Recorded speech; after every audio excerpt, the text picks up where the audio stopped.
welcome to you too. इसको थोड़ा पीछे करना.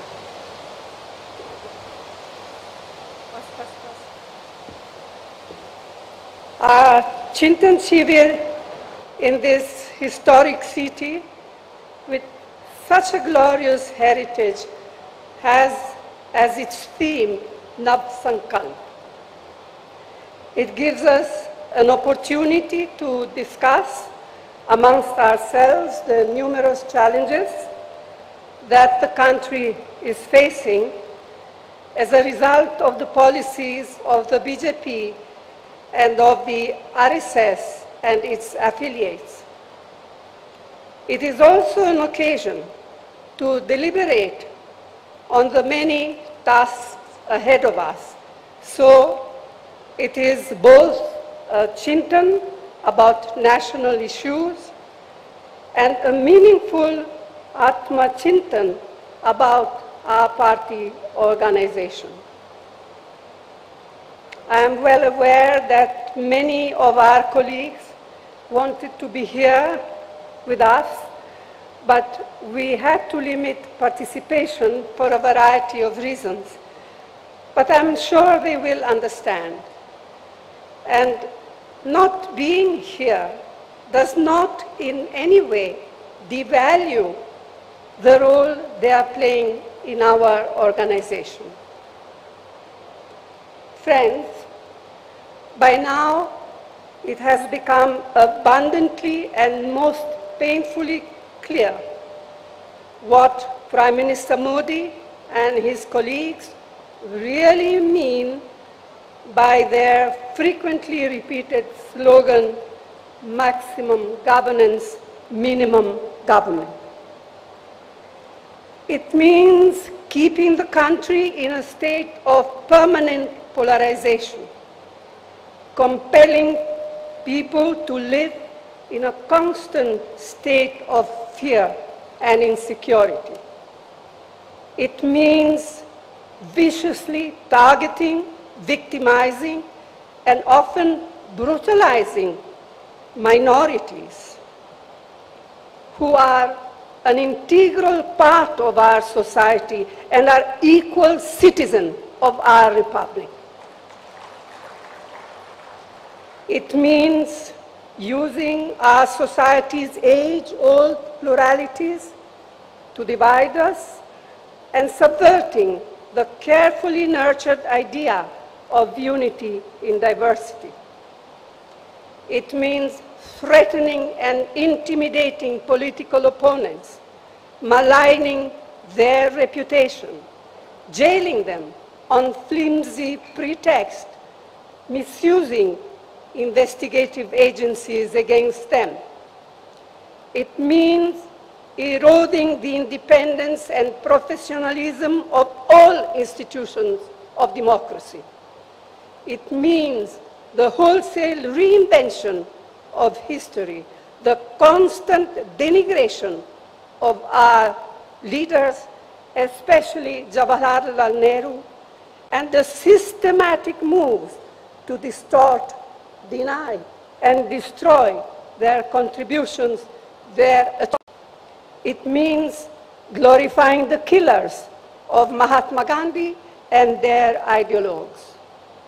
It means the blatant undermining of the principles and provisions of our nation's constitution, of its pillars of justice, liberty, equality, fraternity, and secularism.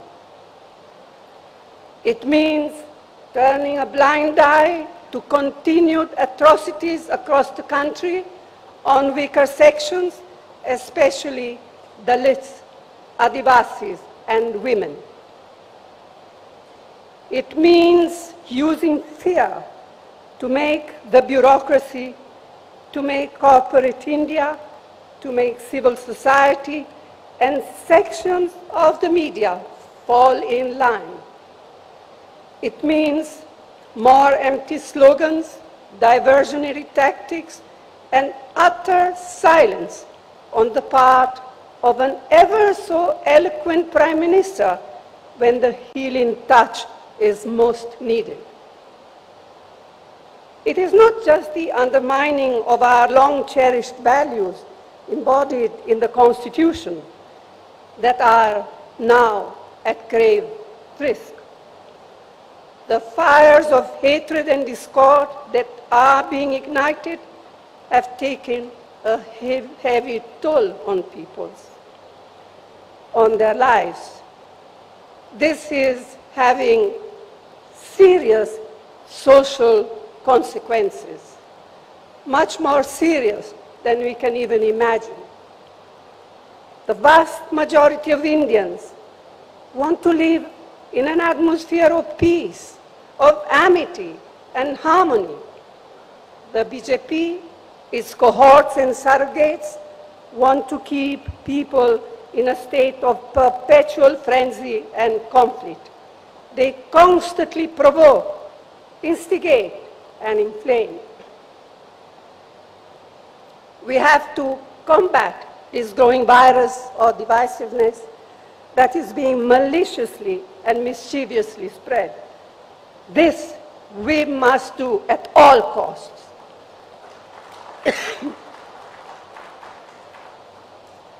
It is imperative to sustain high economic growth, to provide adequate employment opportunities for the youth.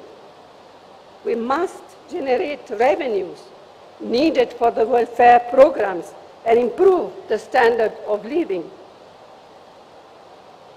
But the worsening environment on social illiberalism and bigotry shakes the very foundation of economic growth.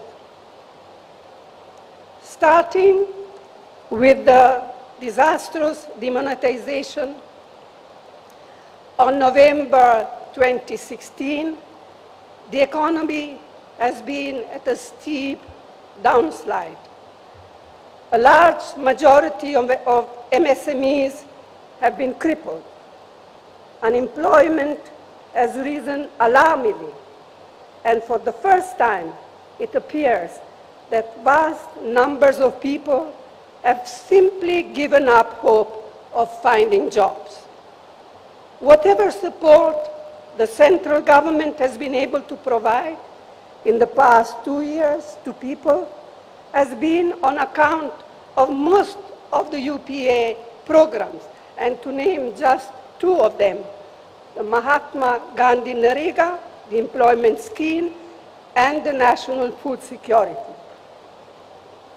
The sheer tenacity of farmers and their organization compelled the Modi government to repeal the 3 black laws. The Congress party stood by them steadfastly throughout their long struggle, both within Parliament and outside. But the promises made by the Prime Minister to the farmers when they withdrew their agitation have yet to be fulfilled. Meanwhile, it looks as if procurement of wheat this year will fall steeply, threatening the very foundations of our national security, food security program. Prices of essential items of mass communication, of mass consumption, like cooking gas, cooking oil, pulses, vegetables, fertilizers, petrol and diesel, continue their upward march, placing an intolerable burden on crores of families.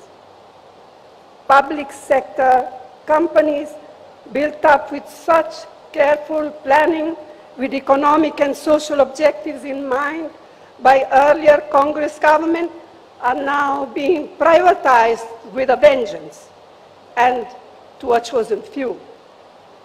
This will have disastrous consequences. Among other things, this means that one avenue for assured employment for scheduled castes and scheduled tribe will get totally closed. अब मैं कुछ बातें हिंदी में कहना चाहूँगी। तो साथियों, हमारे इस महान और सशक्त संगठन से समय समय पर अपने लचीलेपन को दर्शाने की उम्मीद की जाती रही है और हर बार हमारे संगठन ने असरदार तरीके से अपनी प्रतिक्रिया दर्शाई है। एक बार फिर हमसे यह उम्मीद की जा रही है कि हम अपना साहस, हौसला और समर्पण की भावना का परिचय दें। लेकिन आज जो हमारे संगठन के सामने परिस्थितियां उत्पन्न हुई है वे अभूतपूर्व है। असाधारण परिस्थितियों का मुकाबला असाधारण तरीके से ही किया जा सकता है, इस बात के प्रति मैं पूरी सचेत हूँ। हर संगठन को न केवल जीवित रहने के लिए बल्कि बढ़ने के लिए भी समय समय पर अपने अंदर परिवर्तन लाने होते हैं। हमें सुधारों की सख्त जरूरत है। रणनीति में बदलाव, ढांचागत सुधार और रोजाना काम करने के तरीके में परिवर्तन। एक तरह से यह सबसे बुनियादी मुद्दा है, लेकिन मैं ये भी जोर देकर कहना चाहती हूँ कि हमारा पुनरुत्थान सिर्फ विशाल सामूहिक प्रयासों से ही हो पाएगा और वो विशाल सामूहिक प्रयास न टाले जा सकते हैं, न ही टाले जाएंगे। यह शिविर इस लंबे सफर में एक प्रभावशाली कदम है। हमारे लंबे और सुनहरे इतिहास में आज एक ऐसा समय आया है जब हमें अपनी निजी आकांक्षाओं को संगठन के हितों के अधीन रखना होगा।